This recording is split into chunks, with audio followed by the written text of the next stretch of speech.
एक दिन खेत में एक आदमी काम कर रहा था। हवा शांत थी, सब कुछ बिल्कुल नॉर्मल लग रहा था। तभी दूर से एक अजीब दिखने वाला इंसान टेढ़े कदमों से हल्की कंपकंपी के साथ उसकी तरफ चलकर आने लगा। वो आदमी सोचता है कौन है ये, पर जैसे ही वो पास आया एक झटके में वो फट गया। जैसे ही वह अजीब इंसान खेत में फटा, हवा में वही मौत वाला हरा धुआं फिर से फैल गया।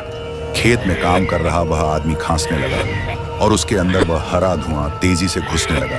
तभी वह आदमी एक भयंकर चीख मारकर उठा और बोला, खून खून और चाहिए। देखते ही देखते वह आदमी एक ज़ॉम्बी में बदल गया। लेकिन इस बार कुछ अलग था। उधर सबको लगा था सब ठीक हो गया है, इसलिए गांव वापस नॉर्मल हो गया था। लोग हंस रहे थे, बच्चे खेल रहे थे।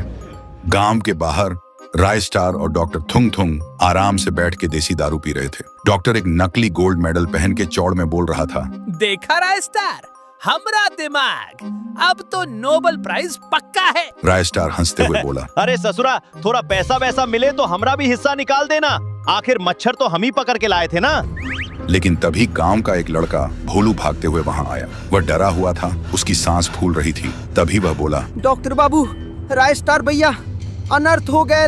खेत में रामू काका थर थर कांपे और बम की तरह फट गए। सुनते ही राय स्टार का मुंह खुला का खुला रह गया। क्या बोल रहा है बे सस्ते रिपोर्टर? इंसान फट रहा है कि आलू बम? भोलू बोला, अरे आलू बम नहीं, रामू काका फटे तो उनके अंदर से हरा धुआं निकला और जिसे भी वह धुआं छू गया वो आप से भी तेज दौड़ने वाला ज़ॉम्बी बन गया। इतना बोलते ही भोलू की आंखें पलट गईं और वह भी वहीं ज़ॉम्बी में बदल गया। ये देखते ही दोनों ने एक दूसरे की तरफ देखा और बिना कुछ सोचे अपनी धोती संभाल के जान बचा के भाग पड़े। उधर पूरे गांव में फिर से सिर्फ चीखने की आवाजें आ रही थी। लोग जान बचा के भाग रहे थे। कोई फट रहा था, कोई ज़ॉम्बी बन रहा था। पूरा गांव फिर से नरक बन चुका था। और ये सब नजारा डॉक्टर थुंग थुंग और राय स्टार एक छत के ऊपर चढ़ के देख रहे थे। तभी राय स्टार बोलता है, ससुरा, ये क्या नया इवेंट चालू हो गया गांव में? डॉक्टर घबराते हुए बोला, लगता है मेरी दवाई ने वायरस को मारा नहीं, उसको नया अपडेट दे दिया। ये ज़ॉम्बी 2.0 है। अगर ये ज्यादा फटकर हवा में फैला तो पूरी दुनिया खत्म हो जाएगी। सुनते ही राय स्टार झल्लाते हुए बोला, ससुरा, तोरा दवाई था कि पैच अपडेट? अब क्या करें? फिर से मच्छर पकड़े जाएं?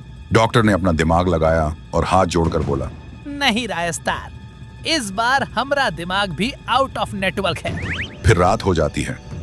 राय स्टार और डॉक्टर थुंग थुंग अपनी जान बचाकर ज़ॉम्बी से छुपने के लिए एक जंगल में आए। जंगल अंदर से और ज्यादा अंधेरा और शांत था और हर तरफ से बस एक अजीब सी आवाजें आ रही थी। लेकिन जैसे ही दोनों आगे बढ़े तो देखा कुछ ज़ॉम्बी दोनों का रास्ता रोक के खड़े हैं। देखते ही डॉक्टर चिल्लाता है, ससुरा, लगता है आज हम दोनों का गेम ओवर तय है रे। तभी राय स्टार एक लकड़ी उठाता है और बोलता है, अरे चुप रहे, राय स्टार का गेम इतनी जल्दी ओवर नहीं होता। आ जा रे चिमकंडी सब, आज सबको हेडशॉट लगेगा। फिर किसी तरह धिशुम धिशुम करके दोनों जान बचा के आगे बढ़ते हैं कि उनके सामने हरी खड़ा होता है। वही हरी जो सबसे पहले ज़ॉम्बी बना था। उसकी आंखें अब भी पूरी लाल थीं। हरी को देखते ही राय स्टार बोलता है, अरे हरी, हम ससुरा यहाँ मरते मरते बच रहे हैं और तू इधर ज़ॉम्बी पार्टी में वीआईपी बन के घूम रहा है। तभी हरी का शरीर कांपने लगता है और वह अटक अटक के बोलता है, चला जा राय स्टार, मैं ठीक नहीं हूँ। तभी वह एक पल के लिए ज़ॉम्बी दिख रहा था और एक पल के लिए इंसान, और अगले ही पल वह पूरा ज़ॉम्बी बन जाता है। डॉक्टर शॉक में बोलता है, ये क्या नया ग्लिच है भाई? हरी कभी इंसान कभी ज़ॉम्बी, वह अब कुछ और ही बन चुका था। न पूरा जिंदा न पूरा मरा, हरी अब एक हम्बी बन चुका था। तभी डॉक्टर जोर से चिल्लाता है, राय स्टार, ये ही मेन सर्वर है, मतलब सोर्स है।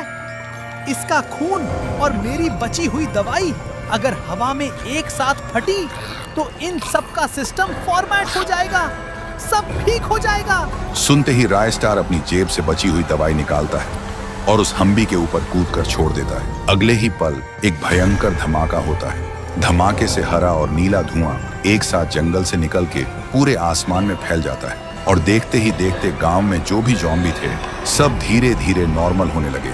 लेकिन जब जंगल से धुआं हटा तो देखा राय स्टार जमीन पर पड़ा था।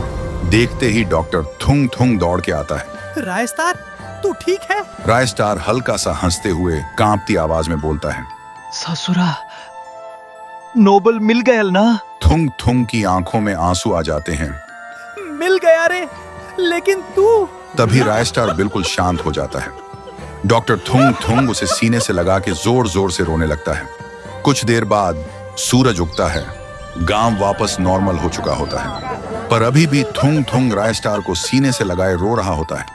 फिर थुंग थुंग रायस्टार का अंतिम संस्कार करता है और आग की तरफ देखते हुए भारी आवाज में बोलता है, तू हीरो था रे। और उसके बाद हमेशा का सन्नाटा। तो दोस्तों, ससुरा नोबेल मिल गया ना, एक आखिरी मजाक और उसके बाद हमेशा का सन्नाटा। जिंदगी और मौत के खेल में निशान सिर्फ उनके रह जाते हैं जो खुद मिटकर दूसरों को जिंदा छोड़ जाते हैं। अलविदा रायस्टार।